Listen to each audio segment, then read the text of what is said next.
آپ کے والد محترم، مجھے آپ نے پہلے بھی بتایا تھا کہ گھر میں بہت زیادہ بی بی سی اور جتنے وائس آف امریکہ یا جو بھی ریڈیو ٹیون کرتا تھا اس وقت چیزیں ڈسکس ہوتی تھیں، اور آپ کے اندر بھی یہ جو ڈاکٹری چھوڑ کے یہ جو آپ کے اندر ایک چیز آئی، یہ شاید وہیں سے بیک گراؤنڈ بنا آپ کا. جی دیکھیں، ہاں نہیں، گھر میں تو سیاسی ڈسکشن ہمارے یہاں بہت ہوتی تھی، والد صاحب کی بھی ہوتی تھی، ان کے اور بھی ایک حلقہ احباب اس قسم کا تھا میرپور آزاد کشمیر میں. میرے نانا بھی سول سرونٹ تھے آزاد کشمیر میں، اکاؤنٹنٹ جنرل تھے، سیکرٹری فائنانس رہے، آزاد کشمیر کے فائنانس سیکرٹری تھے محمد امین گانی. تو ظاہر بڑی تیز و تند ڈسکشنز ہوتی تھیں، بیکاز میرے نانا جو تھے وہ سمجھتے تھے کہ شیخ عبداللہ جو ہے وہ اس کا ایک ویژن تھا کشمیر کے لیے، اور وہ ایک سیکولر کشمیر چاہتا تھا، اور میرے والد صاحب جو تھے وہ شیخ عبداللہ کے شدید مخالف تھے، اور وہ سمجھتے تھے کہ جناح کا ویژن جو ہے وہ ٹھیک تھا. اور پھر وقت ایسا آیا بائی لیٹ 80s کہ میرے نانا نے بھی پہلے بڑی تیز و تند ڈسکشنز ہوتی تھیں اس حوالے سے، لیکن پھر میرے جو گرینڈ فادر تھے انہوں نے اپنی زندگی میں یہ تسلیم کیا کہ شیخ عبداللہ نے کشمیریوں کو بیچا، اپنی پراسپیرٹی کے لیے عبداللہ خاندان نے کشمیریوں کو سودا کیا، اور در حقیقت شیخ عبداللہ ایک ایگوئسٹک تھے، اور اصل ویژن جو تھا اور اصل جو انڈرسٹینڈنگ تھی تاریخ کی وہ محمد علی جناح ہی کی تھی. تو میرے فادر کا ہمیشہ ویژن یہ تھا کہ کشمیر کی ہندوستان میں کوئی جگہ نہیں ہے، اور وہ ایک کنٹرولڈ ڈومینیٹڈ جگہ تھی جہاں پر. اور آتش چنار میں شیخ عبداللہ نے یہ چیز لکھی کہ وہ بابا صحیح کہتا تھا، مسٹر جناح واز رائٹ، میں غلط تھا. میں نے آتش چنار بہت زیادہ غور سے نہیں پڑھی، میں نے تھوڑی سی دیکھی، مجھے ایسا لگا جیسے آتش چنار کو بھی اگر آپ ایک پڑھیں تو آپ کو ایک چیز سمجھ آتی ہے کہ شیخ عبداللہ ایک پروونشل پیروکیل ایک لوکلائز کیریکٹر تھے. بیکاز ظاہر ہے آپ کہ اگر ساری زندگی زیادہ سے زیادہ لاہور تک آئی ہو، سری نگر سے وہاں تک آئے ہوں، اور پھر آپ کو کانگریس نے اور پنڈت نہرو نے بہت پیمپر کر کے یہ احساس دلایا ہو، ٹھیک ہے وہ حافظ قرآن تھے، ان کا قد بہت تھا، شکل صورت اچھی تھی، آواز بہت اچھی تھی، لیکن وہ محمد علی جناح کے مقابلے میں یا مسلم لیگ ہندوستان جو تھی اس کے مقابلے میں تو شیخ عبداللہ ایک پیروکیل کیریکٹر تھے نا. جیسے کوئی اگر کوئی بلتستان میں لیڈر ہوگا یا کوئی بلوچستان میں لیڈر ہوگا یا کوئی شہر کراچی کے اندر، کراچی تو پھر بہت بڑی دنیا ہے، ظاہر ہے یہ ایک پہاڑی ویلی کے اندر ایک لمیٹڈ سوچ کا لیڈر تھا جس کو یہ احساس دلایا گیا، اور اس نے خود بھی اپنے آپ کو یہ سمجھنا شروع کر دیا کہ میں کوئی تاریخ کا بہت بڑا کیریکٹر ہوں، اور میں ایک بہت انٹیلیجنٹ آدمی ہوں، میرا ایک بڑا ویژن ہے کشمیریت کے حوالے سے، اسلام کے حوالے سے، اسلامی تاریخ کے حوالے سے. حالانکہ اس کے کوئی ویژن تھا نہیں، وہ ایک لمیٹڈ کیریکٹر تھا. ایک یہاں پہ سوال ہے سر، آپ کا وقت بہت قیمتی ہے، آپ کی کافی ساری میٹنگز کیوں ہیں، پروگرام میں بھی آپ نے جانا ہے اپنے. آپ نے 3 سال پہلے مجھے، اس وقت آپ دنیا ٹی وی پہ تھے، اپنے اسٹوڈیو میں آپ نے بلایا تھا، میں نے وہاں آپ کا انٹرویو کیا تھا، اور اسی دن میں نے سردار خالد ابراہیم خان مرحوم کا انٹرویو بھی کیا تھا. اور سوال دونوں سے میں نے ایک ہی کیا تھا کہ گلگت بلتستان کو اس وقت صوبہ بنانے کی بات کی جا رہی تھی، اور آپ نے مجھے یہ خبر بریک کی تھی کہ چائنا کی طرف سے شاید کوئی پریشر ہو سکتا ہے کہ ہم اتنی بڑی انویسٹمنٹ پاکستان میں $60 ارب کی، $70 ارب کی لا رہے ہیں، تو اس کو ایک لیگل سٹیٹس دینے کے لیے یہ کام کیا جائے. اب 3 سال بعد دوبارہ ہم وہیں کھڑے ہیں، دوبارہ تینوں پارٹیاں گئی ہیں جی بی کے الیکشن میں، تینوں نے جا کے کہا جی ہم اس کو صوبہ بنائیں گی. تو کیا تقسیم Kashmir, Dixon formula, Chenab formula یہ طے ہو چکا ہے اور اب ضابطے کی کارروائی ہو رہی ہے، دونوں ملکوں کے عوام کو الو بنایا جا رہا ہے؟ دیکھیں، ایک تو یہ کہ ہمارے ہاں ایک مسئلہ ہے یہ المیہ، وہ یہ کہ چیزوں کی بلیک اینڈ وائٹ انڈرسٹینڈنگ جو ہے فائن ٹیون انڈرسٹینڈنگ میں نہیں ہوتی. بہت سے کلیمز ہوتے ہیں، آدھی باتیں کی جاتی ہیں جس کی وجہ سے آپ معاملات کی تہ تک اتنی آسانی سے نہیں پہنچ سکتے. سو ہم اندازے لگاتے ہیں کہ کیا ہو رہا ہے. اب وہ بھی ایک اندازہ تھا کہ ہم چونکہ سی پیک کا جو روٹ ہے وہ گلگت بلتستان سے گزرتا ہے،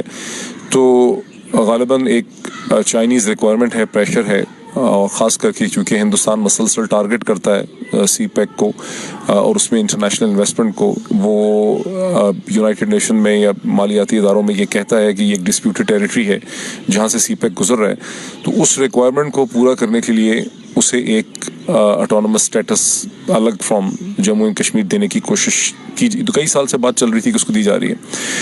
اب اگر آپ فارن آفس کے لوگوں سے بات کرتے ہیں یا اداروں کے لوگوں سے بات کرتے ہیں، وہ اس کی ڈفرینٹ قسم کی ایکسپلینیشنز دیتے ہیں کہ یہ وہ نہیں ہے،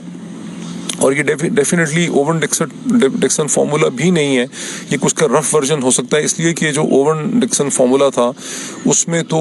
جو ٹیریٹری ہندوستان کے پاس تھی اس میں سے کچھ اس کی فردر ڈویژن بھی ہونی تھی، وہ سٹیٹس کو مینٹیننس تو نہیں تھا. جو آئی تھنک جوزف کوربل جنہوں نے ڈینجر ان کشمیر لکھی تھی, جو میڈلین البرائٹ کے فادر تھے, جو ایک اکیڈمک اور پروفیسر تھے, وہی میڈلین البرائٹ جو بعد میں غالباً سیکرٹری آف اسٹیٹ یا نیشنل سیکورٹی ایڈوائزر تھیں ڈیموکریٹک پارٹی میں. تو اس میں تو ایک ایکسچینج بھی تھا نا ٹیریٹری کا. وہ جو پرانی فارمولے کی بات تھی اس میں تو یہ تھا کہ جو مسلم میجورٹی سری نگر وغیرہ کے ایریاز ہیں اس کے کچھ حصے پاکستان کو مل سکتے ہیں, یہ ویلی مل سکتی ہے, ہندوستان کو جموں مل جائے, گلگت اور بلتستان لداخ کا کچھ اور ہو. ابھی تو جو ہم چیز دیکھ رہے ہیں وہ تو یہ ہے کہ مودی رجیم نے اس پرانی تھنکنگ کو امپلیمنٹ کیا ہے جو ہمیں 80 کی دہائی میں ہندوستانی رائٹنگز میں ملتی ہے کہ اس کو ختم کرو اور یہاں کی ڈیموگرافی کو چینج کر دو. 40 لاکھ لوگوں کو انہوں نے وہاں پہ ڈومیسائل ایشو کیے ہیں جو کہ نان اسٹیٹ ہیں, جو کشمیر کے رہنے والے نہیں ہیں, ڈومیسائل ایشو کر دیا. جی اب یہ 40 لاکھ کا فگر تو ہمیں نہیں سنا, لیکن ہم نے سنا تھا کہ خاصی بڑی تعداد میں دے رہے ہیں. سوال نے فگر دیا ہے. ہاں ایگزیکٹ فگر میں نے دیکھا نہیں ہے, لیکن اتنا پتہ ہے کہ لاکھوں لوگوں کو ڈومیسائل دیے جا رہے ہیں, اور ڈومیسائل کے لاز کو اس طرح سے بنا دیا گیا ہے کہ ہندوستان کی فوج یا انتظامیہ یا بیوروکریسی کے وہ چھوٹے موٹے افسر جنہوں نے کچھ برس وہاں سرو کیا ہے, کسی کی وہاں پیدائش ہوئی ہے, ان کو وہاں پر آپ ریزیڈنٹ اسٹیٹس یا سٹیزن شپ دے سکتے ہیں. تو در حقیقت جو پلان تھا 80s میں ہندوستانی اکیڈمک سے لکھتے رہے ہیں کہ یہ بھی ایک پلان ہے کہ بھئی یہ ممکن ہو سکتا ہے کہ آپ یہاں کی ڈیموگرافی کو اور یہاں کی جو ریلیجس کمپلیکشن ہے پاپولیشن کا اس کو الٹر کر دیں, چینج کر دیں. اور جیسے ویلی میں تو 90% سے 95, 97, 98% مسلم ہے, تو اگر آپ اس کو کم کر کے 60% پہ لے آتے ہیں یا 50, 40, 50, 45 اس طرح سے کر دیتے ہیں تو پھر ظاہر ہے کہ وہ ایسپریشن ہی نہیں رہی ہے, یہ ڈیمانڈ ہی نہیں, پریکٹیکل ریالٹی کو چینج کر دیں. لیکن اس وقت انڈین اکیڈمکس کا لکھنا یہ تھا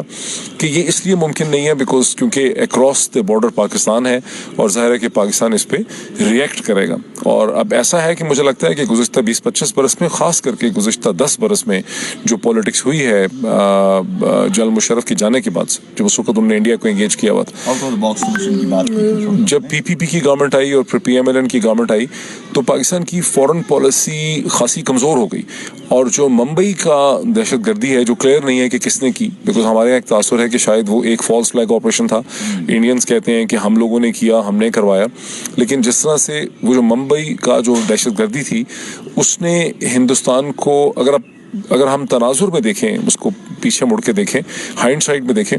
تو پاکستان کو تو اس سے کچھ بھی نہیں ملا. پاکستان کو تو اس سے اسٹریٹجک نقصان ہوا, اس پہ پریشر پڑا, اس کی بدنامی ہوئی. یہ فیٹف میں جو آپ کو اس وقت گھسیٹا گیا, یہ سب یعنی اگر ہم اس کو فائن ٹیون انٹرنیشنل افیئرس کے لینس سے دیکھیں تو ممبئی ایک ایسی دہشت گردی تھی جس نے ہندوستان کے آرگومنٹ اور نیریٹو کو بہت زیادہ اسٹرینتھن کیا, اور پاکستان کا جو پوزیشن تھی ساؤتھ ایشیا میں یہ گلوبلی اس کو بڑا ویک کیا. یہاں یہ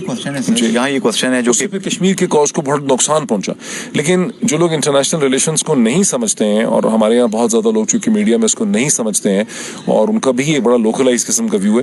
وہ اس کو صرف لوگوں کے مرنے کے چکر میں دیکھتے ہیں کہ یہ کیسے ہو سکتا ہے کہ ممبئی میں 160 لوگوں کی ڈیتھ ہو جائے, کوئی ریاست ایسے بھلا کیسے کر سکتی ہے. ہاں خیر اس پہ تو مجھے نہیں پتا ٹھیک طرح سے کہ کیا ہوا, لیکن ریاستیں اپنے نیریٹو کو سیدھا کرنے کے لیے اور اپنے اسٹریٹجک انٹرسٹ میں بہت عجیب حرکتیں کر سکتی ہیں. یہاں بڑا ایک کوشچن عجیب سا سر جی,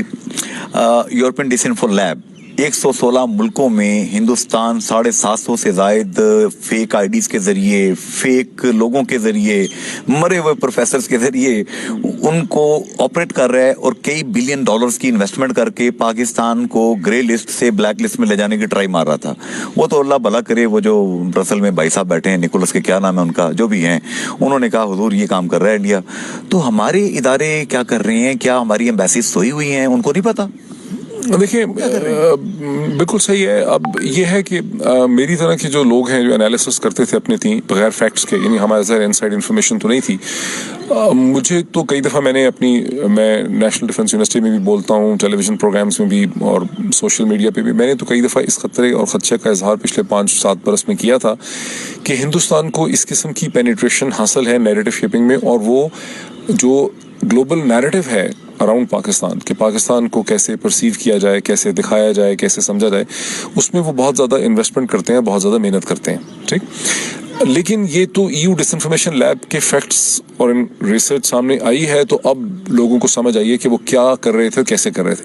ابھی اور بہت سی چیزیں ایسی ہیں. دیکھیں ان کی فیس بک کا تقریباً 2 بلین لوگ فیس بک کے ممبرز ہیں جو اس کو ہر ہفتے یوز کرتے ہیں، جس میں تقریباً 400 ملین کے قریب غالباً اس وقت ہندوستان میں ہیں، اور امریکہ میں اب صرف 200 ملین لوگ جو ہیں فیس بک کو یوز کرتے ہیں. تو سب سے بڑا جو فیس بک کا یوزر کلب ہے وہ انڈین ہے.